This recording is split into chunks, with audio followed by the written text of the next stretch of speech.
जाए एकता दुनिया रे नुआनु है तो नुआ संसार तोते अभिनंदन तो चल बाटरे झर फूल चंदन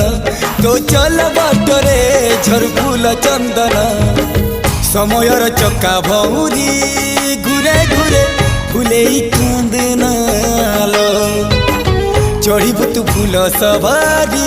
धीरे धीरे फुले कांदनालो बाहादर सुख परा विधाता देइछि तोते